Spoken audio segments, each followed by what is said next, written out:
பெருமைப்படுகிறவர்களை அல்லாஹ்வுக்கு பிடிக்காது என்று சொன்னார்கள். சொல்லிவிட்டு அவனுக்கு அட்வைஸ் பண்ணுகிறார்கள்.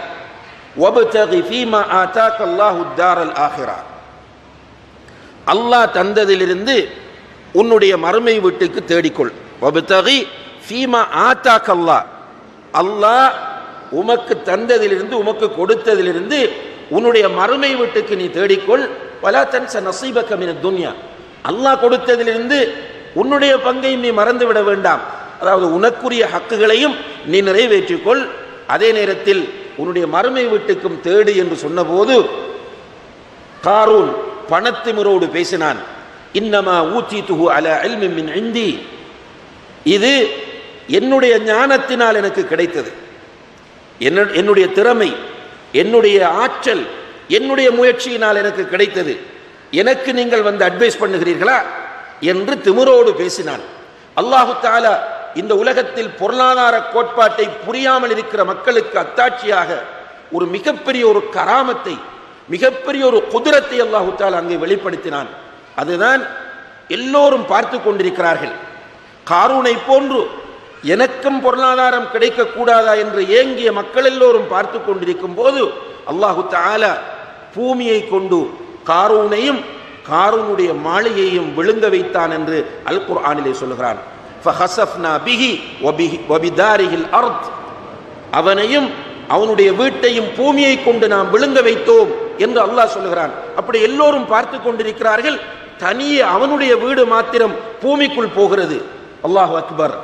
கண்ணியத்திற்குரிய சகோதர சகோதரிகளே, இப்படி பொருளாதாரம் என்றால் என்ன, அது யாருடையது என்பதை புரியாமல் இருப்பவர்கள் காரூனை போன்றவர்கள். தக்வா உள்ள மக்களுக்கு புரியும், தக்வா உள்ள மக்களுக்கு தெரியும், எனக்கு அல்லாஹ் பொருளாதாரத்தை தரவில்லை என்றால் தராமல் சோதிக்கிறான், எனக்கு நிறைய தந்து சோதிக்கிறான், எனவே எல்லா நிலையிலும் அல்லாஹுக்காக நான் செலவு செய்ய வேண்டும். தக்வா உள்ள மக்கள் அப்படித்தான் இருப்பார்கள். இதற்கு தபூக் நிகழ்வு மிகப்பெரிய ஒரு எடுத்துக்காட்டாகும். கண்ணியத்திற்குரிய சகோதர சகோதரிகளே, தபூக் யுத்தத்திற்கான ஏற்பாட்டை நபிகள் நாயகம் ஸல்லல்லாஹு அலைஹி வஸல்லம் அவர்கள் செய்கிறார்கள்.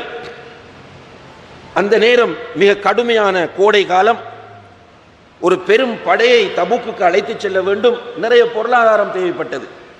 அல்லாஹ்வுடைய தூதர் சஹாபாக்களை அழைத்து வைத்து சொன்னார்கள், மன் ஜஹஸ ஜைஷல் உஸ்ரத்தி ஃபலஹுல் ஜன்னா, யார் இந்த கஷ்டமான நேரத்தில் செல்ல போகிற படையை தயார் செய்கிறாரோ அவருக்கு சுவர்க்கம்.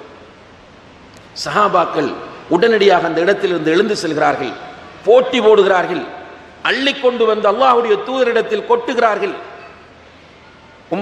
உஸ்மான் ரலியல்லாஹு அன்ஹு அவர்கள் போய் வந்து 1000 தங்க காசுகளையும் ஷாமிலிருந்து வந்த அவ்வளவு வியாபார பொருட்களையும் அந்த யுத்தத்திற்காக கொடுத்தார்கள். அபூபக்கர் சித்திக் ரலியல்லாஹு அன்ஹு அவர்கள் தன்னுடைய வீட்டில் அல்லாஹ்வையும் அல்லாஹ்வுடைய தூதரையும் வைத்துவிட்டு எல்லாவற்றையும் கொண்டு வந்து கொடுத்தார்கள். உமர் இப்னுல் ஹத்தாப் ரலியல்லாஹு அன்ஹு அவர்கள் தன்னுடைய பொருளாதாரத்தில் அரைவாசியை, சரி பாதியை அப்படியே கொண்டு வந்து கொடுத்தார்கள். சில சஹாபாக்கள் அவர்களுடைய வீடுகளுக்குள் போய் பார்க்கிறார்கள், வெறும் ஒரு அள்ளு பேரிச்சம்பளம் தான் இருக்கிறது, அதை கொண்டு வந்து கொடுக்கிறார்கள். சில சஹாபாக்கள் அல்லாஹ்வுடைய தூதருக்கு முன்னால் வந்து நின்று அழுது கொண்டிருக்கிறார்கள். யா ரசூலல்லாஹ், இந்த யுத்தத்திலே செலவு செய்வதற்கு எங்களிடம் ஒன்றுமே இல்லையே என்று அவர்கள் கவலையோடு அழுது கொண்டிருக்கிறார்கள். இப்படியாக அந்த சஹாபாக்கள் அல்லாஹ்வுடைய பாதையில் செலவு செய்வதற்கு போட்டி போட்டார்கள். காரணம் என்னவென்றால் அவர்களுடைய உள்ளத்தில் தக்வா இருந்தது. கண்ணியத்திற்குரிய சகோதர சகோதரிகளே, அல்லாஹ் என்ன சொல்கிறான்? தக்வா உள்ளவர்களுக்கு தான் சுவர்க்கம். அந்த தக்வா உள்ள மக்கள் யுன்ஃபிகூன ஃபிஸ்ஸர்ராஇ வத்தர்ரா, சந்தோஷமாக இருக்கும் போதும் செலவு செய்வார்கள், கஷ்டத்தோடு இருக்கும் போதும் செலவு செய்வார்கள். அடுத்த பண்பு என்ன தெரியுமா?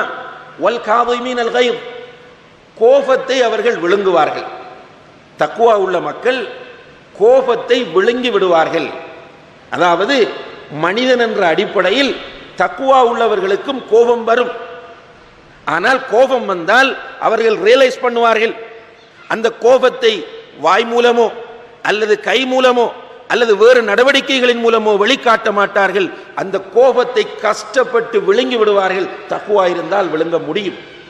நபிகள் நாயகம் ஸல்லல்லாஹு அலைஹி வஸல்லம் அவர்கள் பல சந்தர்ப்பங்களில் கோபமூட்டப்பட்டார்கள். குறிப்பாக ஒரு சந்தர்ப்பத்தில் அவர்களுக்கு எப்படி கோபம் வந்தது தெரியுமா? ஸல்லல்லாஹு அலைஹி வஸல்லம் அவர்கள் ஒரு பங்கீடு செய்கிறார்கள். ஏதோ சதகா அல்லது ஜக்காத் அல்லது ஏதோ ஒரு பொருள் பங்கீட்டை மேற்கொள்கிறார்கள். அப்படி பங்கீடு செய்து கொண்டிருக்கும் போது அதை பெற்று சென்றவர்களில் ஒருவர், ஹதீஸ் விரிவுரையாளர்கள் சொல்லும் போது அவர் ஒரு முனாஃபிக் என்று சொல்கிறார்கள், எடுத்துக்கொண்டு போகிற வழியில் ஏனையோரை வழிமறித்து பிரச்சாரம் செய்கிறார். என்ன பிரச்சாரம் தெரியுமா? ரசூல் ஸல்லல்லாஹு அலைஹி வஸல்லம் அவர்கள் இந்த பங்கீட்டு விஷயத்தில் நீதியாக நடக்கவில்லை. அல்லாஹு அக்பர். யாரை பார்த்து என்ன சொல்லுகிறார்? இது உண்மையிலேயே இன்றைக்கு தாவா களத்தில் இருக்கிற மக்களுக்கு மிகப்பெரிய ஒரு ஆறுதல். தாவா களத்தில் இருக்கிறவர்கள் விமர்சனங்களுக்கு உள்ளாக்கப்படும் போது சில தாயிகள் விரக்தி அடைந்து விடுகிறார்கள். விரக்தி அடைய தேவையில்லை. அல்லாஹ்வுடைய தூதரோடு இருந்து கொண்டு அல்லாஹ்வுடைய தூதருடைய அந்த பங்கீட்டை பெற்றுக்கொண்டு போகும்போது என்ன சொல்லுகிறார்?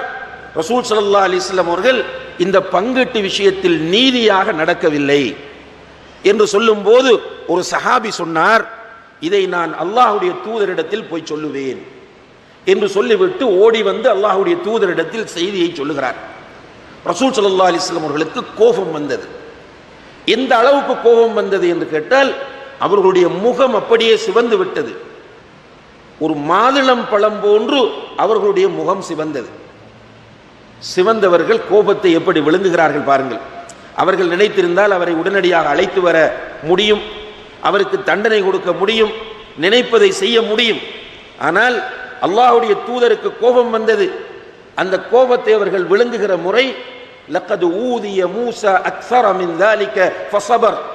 மூசா அலைஹிஸ்ஸலாம் அவர்கள் இதைவிட கடுமையாக சோதிக்கப்பட்டார்கள், அவர்கள் பொறுமையாகவே இருந்தார்கள் என்று சொல்லி ரசூல் ஸல்லல்லாஹு அலைஹி வஸல்லம் அவர்கள் அந்த கோபத்தை விழுங்கி விடுகிறார்கள். அப்ப தக்வா இருந்தால் கோபம் வருகிறது என்பது புரியும், அந்த கோபத்தை விழுங்க முடியும்.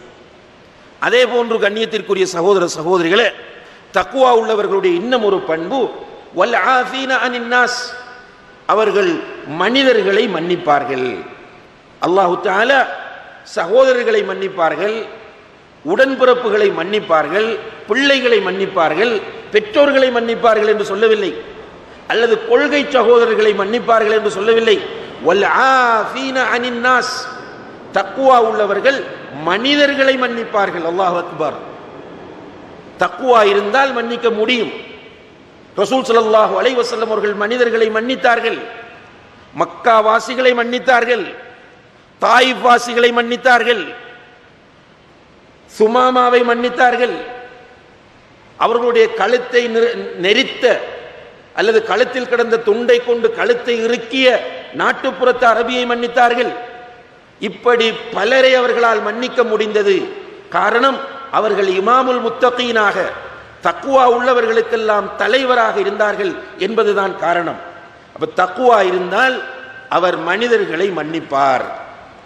அதே போன்று தக்வா இருந்தால் வல்லதீன இதா ஃபஅலு ஃபாஹிஷத்தன் அவ் ஸலமு அன்ஃபுஸஹும், தக்வா உள்ளவர்கள் ஒரு அசிங்கமான பாவத்தை செய்து விட்டால், பாவம் வரும், பாவத்தை அவர்கள் செய்து விட்டால், அவ் ஸலமு அன்ஃபுஸஹும், அல்லது அல்லாஹ்வுக்கு மாறு செய்து தங்களுக்கு தாங்களே அநீதி இழைத்துக் கொண்டால், தக்வா உள்ளவர்களுடைய உள்ளங்களில் ஸக்கருல்லாஹ், அல்லாஹ்வுடைய நினைவு வந்துவிடும்.